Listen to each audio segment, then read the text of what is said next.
शराब पीनी है तो मत आइए बिहार। बिहार के मुख्यमंत्री का यह बड़ा बयान। उन्होंने कहा दहेज लोभियों के शादी समारोह को आप करें बहिष्कार।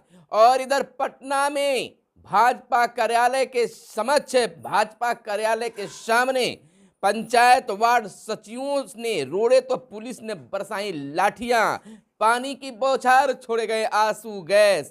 नौकरी पक्की करने और हटाने का आदेश वापस लेने की मांग को लेकर वार्ड सचिवों ने भाजपा प्रदेश कार्यालय को घेरा और राष्ट्रीय मीडिया ने भी उठाई इनका मुद्दा। पटना बना रण क्षेत्र, घंटों जाम रहा आपको भाजपा कार्यालय के समक्ष सड़क। परियोजनाओं को गति देने को उच्च स्तरीय समिति, मृतक के आश्रितों व घायलों को 5 लाख देगा श्रम विभाग और आरटीपीसीआर जांच कराने का दिया गया सुझाव। ग्राम पंचायत कार्यालय खुलने की रिपोर्ट सभी जिलाधिकारियों से हुआ तलब। और राज्यसभा सांसद महेंद्र प्रसाद कुशल राजनेता थे, बिहार के मुख्यमंत्री ने जताया शोक। अमीन के वेतन से तय होती है जमीन मापी की दर। सूबे में आज और कल बारिश का अलर्ट हुआ जारी और बढ़ेगी ठंड। आंख के इलाज को बाहर जाने की जरूरत नहीं, शाहनवाज हुसैन का बड़ा बयान। और इधर हेडमास्टर और प्रधान शिक्षकों की बहाली को लेकर प्रोसेस हुआ शुरू। स्कूलों के सूचना पट पर रहेगी शिक्षकों की रंगीन तस्वीर। कोरोना संक्रमण रोकने के लिए पाबंदियां लगाए राज्य सरकार। केंद्र सरकार का दिशा निर्देश। फैक्ट्री मालिक की गिरफ्तारी के लिए एसआईटी का हुआ गठन। टाटा समूह को जनवरी तक मिल पाएगी एयर इंडिया। और चुनावी राज्यों में कोरोना के हालात की समीक्षा। और राज्यसभा के सदस्य महेंद्र प्रसाद नहीं रहे।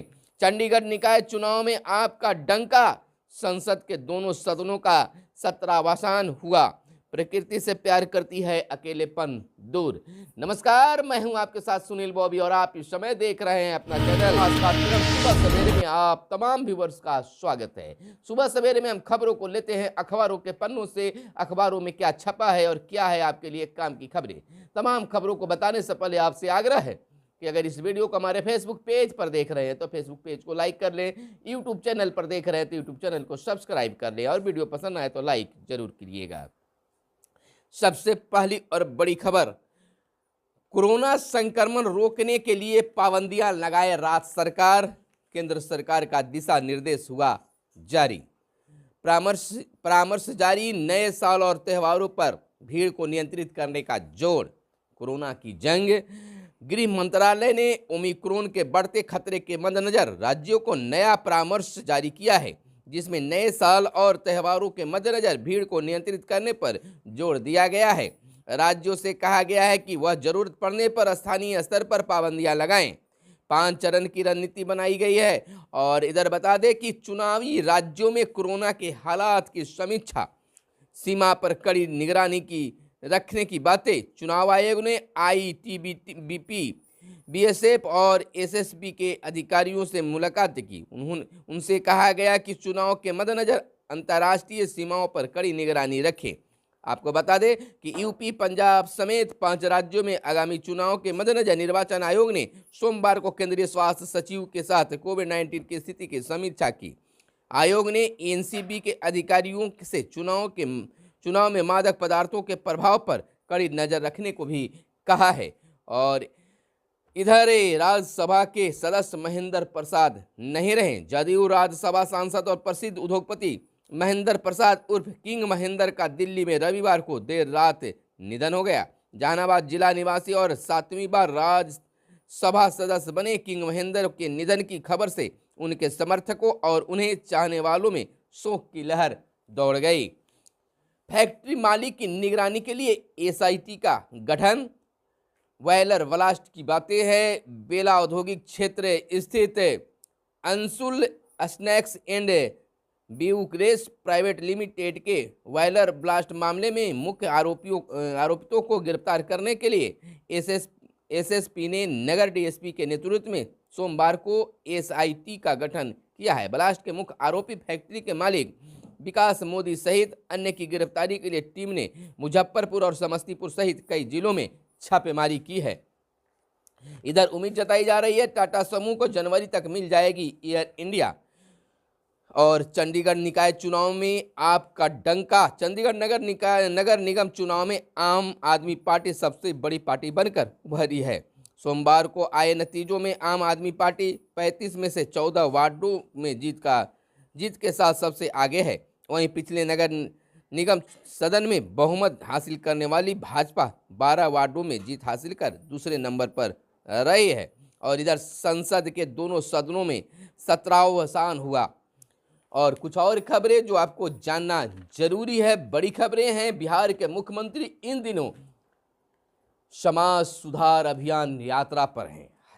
कई बार मुख्यमंत्री के द्वारा कोई न कोई यात्रा निकलते रहता है, तो इस बार समाज सुधार यात्रा है। मुख्यमंत्री नीतीश कुमार ने कहा दहेज लोभियों के शादी समारोहों का करे बहिष्कार, शराब पीनी है तो मत आइए बिहार। मुख्यमंत्री नीतीश कुमार ने कहा है कि हम लोग वैसे किसी आदमी को बिहार आने की इजाजत नहीं देंगे जो शराब पीने की इच्छा रखते हैं। उन्होंने साफ किया है कि अगर शराब पीना हो तो बिहार ना आए। उन्होंने बिना किसी का नाम लिए कहा कि कुछ लोग कहते हैं कि बाहर से आने वालों को इससे छूट मिलनी चाहिए, पर ऐसी इजाज़त नहीं दे सकते हैं। उन्होंने कहा कि बापू की बातों को सभी को मानना चाहिए। उनके संदेश के हम लोगों को हर जगह प्रचारित करवा रहे हैं। बापू ने कहा था कि शराब न सिर्फ आदमी का पैसा बल्कि उसकी बुद्धि भी खत्म कर देती है। शराब पीने वाला इंसान हैवान हो जाता है। मुख्यमंत्री सोमवार को समाज सुधार अभियान को लेकर सासाराम में आयोजित जनसभा को संबोधित कर रहे थे। मुख्यमंत्री नीतीश कुमार ने कहा वर्ष 2005 के पहले राज्य में शाम होते कोई घर से निकल नहीं पाता था। अपराध की घटनाएं बहुत घटित होती थी। आज स्थिति कितनी बदली है। महिलाओं का उत्थान, SC ST, अति पिछड़े, अल्पसंख्यक सभी समुदाय के कल्याण के लिए हम लोगों ने काम किया। सिर्फ विकास का काम करने में काम नहीं चलेगा, समाज सुधार भी करना होता है। इधर बिहार में 10,000 से अधिक स्वयं सहायता समूह जीविका। उन्होंने कहा जीविका दीदियों के संबंध में सीएम ने कहा कि बिहार में 10,000 स्वयं सहायता समूह बनाने का संकल्प लिया था। आज 10,000 से भी अधिक समूह कार्य कर रहे हैं। सुबह में जीविका नामकरण किया तो पूरा देश बिहार का अनुसरण करते हुए सहायता समूह का नाम आजीविका दिया। कार्यक्रम को मंत्री अशोक कुमार चौधरी, मंगल पांडे, अमरिंदर प्रताप सिंह, जमा खां, रामकृत पासवान और सुनील कुमार ने भी संबोधित किया। 18% शराब के सेवन से आत्महत्या करने का मामला भी बताया गया। 27% लोगों की जाने जाती है सड़क दुर्घटनाओं में दुनिया भर में शराब पीने से। आपको और इधर एक बड़ी खबर है विद्यालयों को लेकर, शिक्षकों को लेकर। एक तरफ जहां शिक्षा के बहाली की प्रक्रिया को लेकर शोर शराबा मच रहा है, अभ्यर्थी परेशान है, मांग कर रहे हैं, वहीं प्रधान शिक्षक और हेडमास्टर की बहाली को लेकर प्रक्रिया तेज होने लगी है। बीपीएससी विभाग को बिहार सरकार ने शिक्षा विभाग ने नोटिस भेज दिया है। इसकी कार्य की तैयारी अब शुरू कर दी गई है। वहीं स्कूलों के सूचना पट पर रहेगी शिक्षकों की रंगीन तस्वीर। सूचना पट पर पदनाम और मोबाइल नंबर भी लिखा रहेगा। नियमित उपस्थिति सुनिश्चित कराने की है कवायद। जिलों को फॉर्मेट उपलब्ध कराया गया है। प्राथमिक से लेकर उच्च माध्यमिक सभी विद्यालयों के सूचना पट पर वहां के शिक्षकों की रंगीन तस्वीर लगेगी। तस्वीर के साथ उनके नाम, पदनाम और उनका मोबाइल नंबर भी लिखा होगा, ताकि विद्यालय में पढ़ने वाले छात्र छात्राओं और उनके विभाग को अपने शिक्षकों को पहचान सके। साथ ही शिक्षकों की विद्यालयों में नियमित रूप से पूरे दिन की उपस्थिति सुनिश्चित किया जाए। इसको लेकर बिहार शिक्षा परियोजना परिषद ने सभी जिला शिक्षा पदाधिकारी और जिला कार्यक्रम पदाधिकारी को दिशा निर्देश जारी कर दिया है। और इधर सबसे बड़ी खबर निकल आई, कल पटना का दृश्य काफी अजब रहा। सुबह से ही भाजपा कार्यालय के समक्ष वार्ड सचिव शांत रूप से बैठे नजर आए। भाजपा कार्यालय का घेराव करते रहे, सड़कों पर बैठे रहे, लेकिन अचानक शाम होते होते स्थिति बिगड़ गई। जहां भाजपा कार्यालय से पुलिस बल वार्ड सचिवों को हटाना चाहती थी, वहीं वार्ड सचिव हटना नहीं चाहते थे। दोनों तरफ से झड़प हुई। एक तरफ से जहां पत्थरबाजी हुई तो दूसरी तरफ से पुलिस ने लाठियां भी चटकाई। ठंड के मौसम में पानी का बौछार किया गया, आंसू गैस के गोले छोड़े गए। लेकिन फिर भी वार्ड सचिव अपनी मांगों पर अड़े रहे और टस से मस नहीं हुए। पुरुष ही नहीं, महिला वार्ड सचिव भी पानी की बौछारों को झेलने के लिए आगे बढ़ती रही। अब इसमें सही कौन और गलत कौन, हम इसका प्राथमिकता नहीं देते हैं, हम इसको समर्थन नहीं करते हैं कि आप अपने हाथ में कानून को लीजिए, हिंसा का रास्ता अख्तियार कीजिए। वहां पर वार्ड सचिवों की गलती हो सकती है, लेकिन लगातार 12-13 दिनों से वार्ड सचिव पटना के गर्दनी बाग में धरना स्थल पर बैठे हुए थे और पहले से ही उन्होंने लिख के दे दिया था कि 27 तारीख को इस तरह से भी कार्यक्रम हमको होगा। सरकार हमसे मिलने के लिए, प्रतिनिधि से मिलने के लिए तैयार नहीं है। सरकार का भी कोई प्रतिनिधि अब तक हालचाल भी नहीं लिया है। आखिर गलती किसकी है? आखिर पटना में इस तरह से उपद्रव हो जाना, बिल्कुल स्थिति एकदम भयावह हो जाना, इसका दोषी कौन हो सकता है? बिहार सरकार या फिर वार्ड सचिव?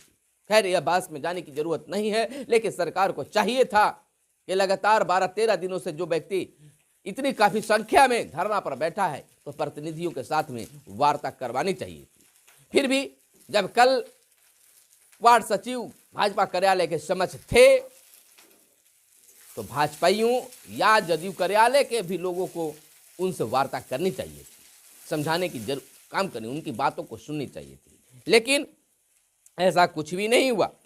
आपको बता दें कि वीरचंद्र पटेल पथ सोमवार दोपहर घंटों रण क्षेत्र में तब्दील रहा।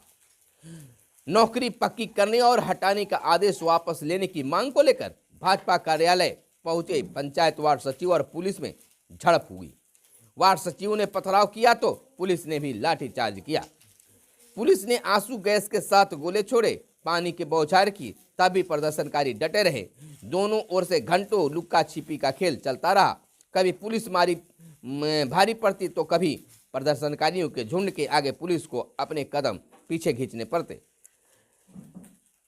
अदालगंज रोड, हाईकोर्ट रोड और आर ब्लॉक की तरह यानी 3 छोर से प्रदर्शनकारियों ने पुलिस पर पत्थर बरसाई। काफी देर तक पुलिस चुप रही। बाद में एकजुट हुई पुलिस ने लाठीचार्ज कर प्रदर्शनकारियों को खदेड़ दिया। उसके बाद कई प्रदर्शनकारियों ने राजद सहित अन्य पार्टी कार्यालय में छिपकर जान बचाई। कुछ आर ब्लॉक तो कुछ हाईकोर्ट की ओर भी भागे। एक का सिर फटा, कई राहगीरों को भी चोट, कई वार्ड सचिव घायल भी हुए हैं और 2 प्रदर्शनकारी की गिरफ्तारी भी बताई जाती है। भीड़ के आगे बेबस दिखी पुलिस और कई वाहनों के भी शीशे तोड़ने की भी खबर आ रही है। 12 दिनों से गर्दनी बाग में डटे हुए थे वार्ड सचिव। मंत्री से बात करने पर अड़े थे वार्ड सचिव। तो मांग तो थी कि चलिए हम वार्ड सचिव जो हैं, आप मंत्री से बात करवा दीजिए, मंत्री सम्राट चौधरी से बात करवा दीजिए, हम वापस चले जाएंगे, लेकिन ऐसा कुछ हुआ नहीं। परियोजनाओं को गति देने की उच्च स्तरीय समिति गठित और बिजली परियोजनाओं को गति देने के लिए राज्य सरकार ने उच्च स्तरीय समिति बनाई है। मुख्य सचिव की अध्यक्षता में समिति की बिजली परियोजनाओं को नियमित समीक्षा करेगी, साथ ही उपभोक्ता हित में कार्य योजना बनाकर उनका क्रियान्वयन सुनिश्चित करेगी। RT-PCR जांच बढ़ाने को दिया गया सुझाव। केंद्रीय टीम का दौरा और स्वास्थ्य मंत्रालय की उच्च स्तरीय टीम ने स्वास्थ्य विभाग को ओमिक्रॉन से बचाव के लिए RT-PCR जांच की संख्या बढ़ाने, अस्पतालों में बेड व दवा की व्यवस्था सुनिश्चित करने का भी सुझाव दिया है। और मृतक के आश्रितों व घायलों को 5 लाख देगा श्रम विभाग। जांच रिपोर्ट के आधार पर होगी कार्रवाई। ग्राम पंचायत कार्यालय खुलने की रिपोर्ट सही, सभी जिलाधिकारियों से तलब। 7 दिन का समय, नियमित रूप से कार्यालय खुल रहे या नहीं, मांगी गई जानकारी। कर्मियों के प्रतिदिन समय पर उपस्थित सुनिश्चित कराने की बात है।